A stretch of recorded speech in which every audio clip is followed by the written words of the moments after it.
It's like Porter and Dolly. That's right. Yeah. Only I think that they got along better than we did.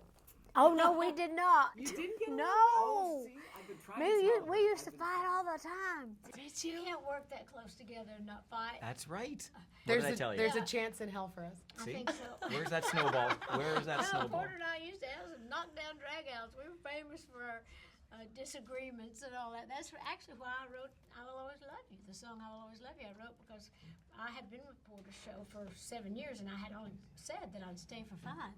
But I was a big part of the show by that time, but I still wanted to go out on my own.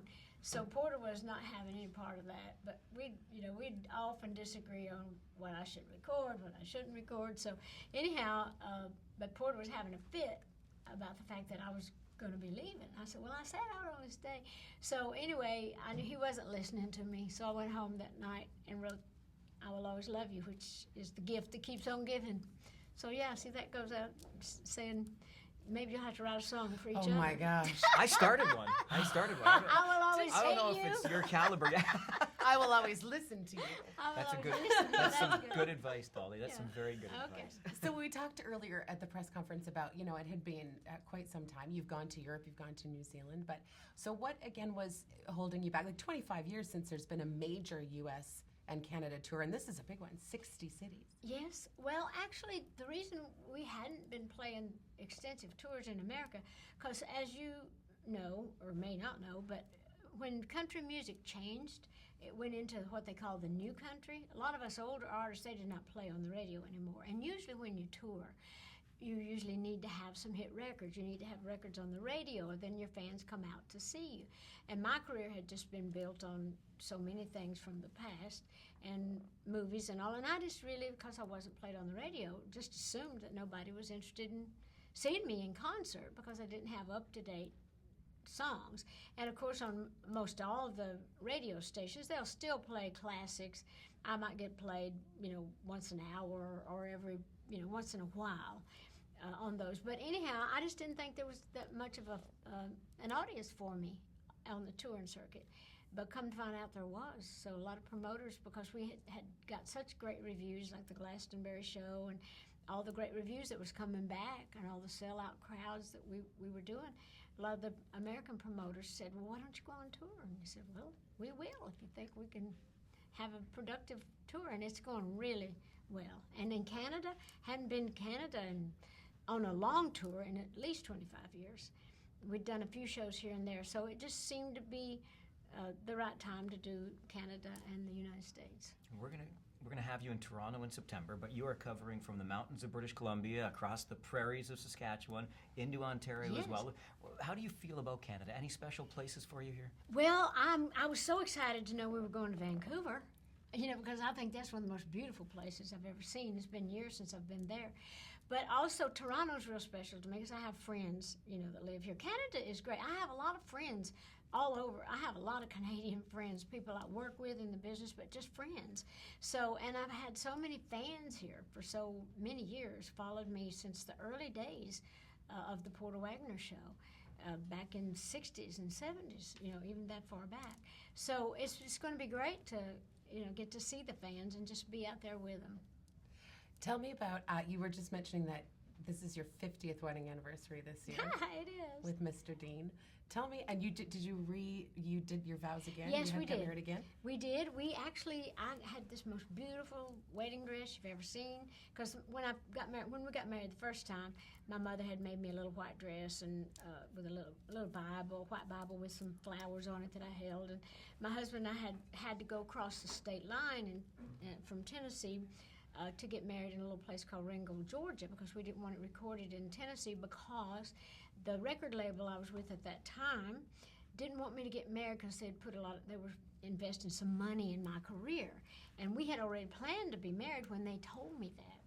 And they said, please wait a year to get married. Well, we went that weekend across the border, across the state line, and got married. But anyhow, a year later, everything was going really great, and my career was taking off. And they said, see, ain't you glad you waited for a year? I said, I got married the same weekend you told me not to. But he's been good for me. He's a wonderful guy, and we thought we'd do it again. So Steve Summers, my designer, said, well, let me make you a beautiful wedding dress, and with the veil and all. So he dressed Carl all up, and we just did it good, and it was beautiful. We're going to sell those pictures and some interviews. My husband, for the first time, answered 25 questions. I answered 25, and so we're trying to sell the pictures and those to someone exclusively, to maybe. And we're definitely going to donate the money to charity. So we're waiting to see if we can pick up some money from that. If not, I'll just make me a nice wedding book.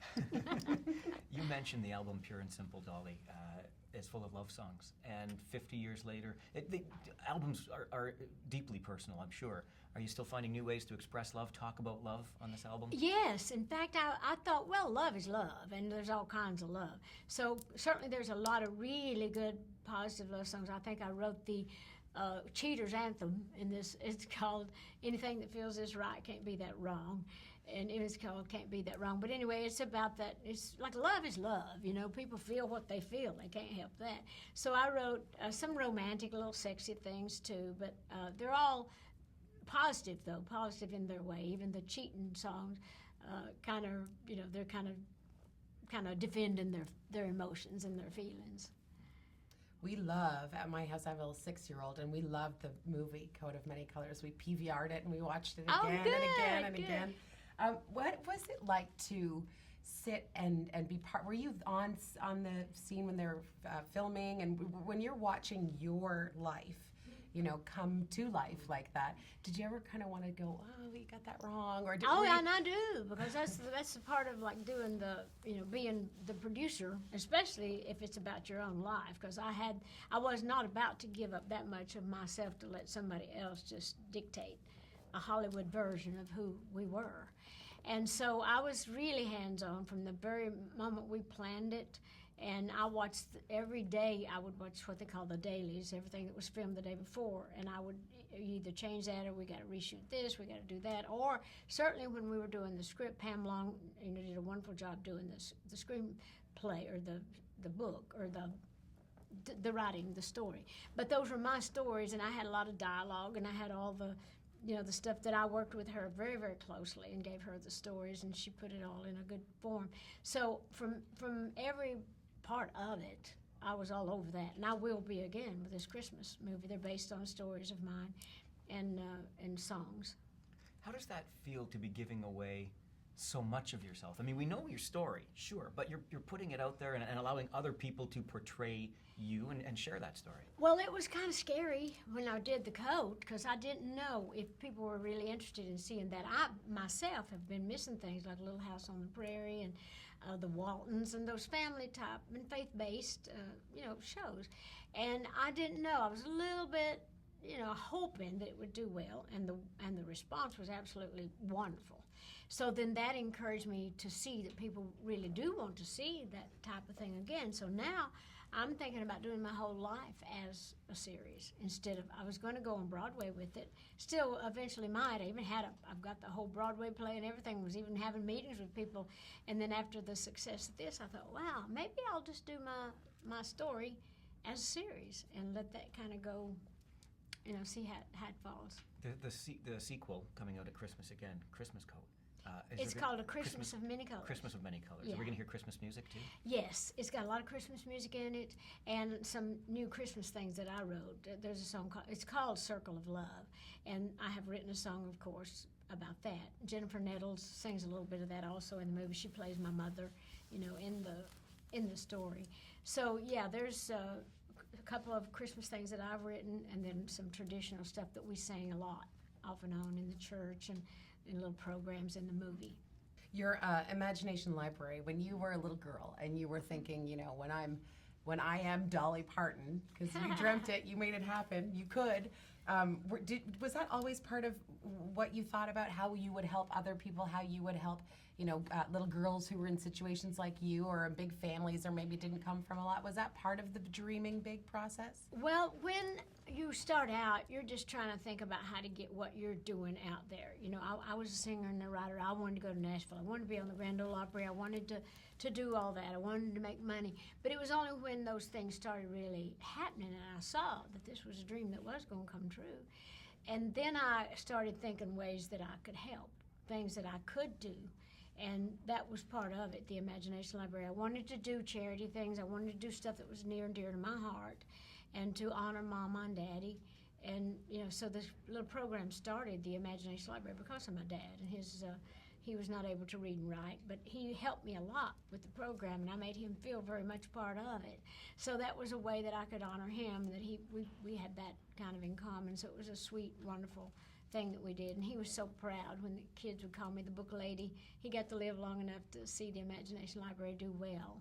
And so that was, real important to me. But I saw early on that things looked like they were going to happen, and I did want to think of all the ways that I could go back home and do things like Dolly would, and build things there in my own home that would be good for the family and friends, neighbors.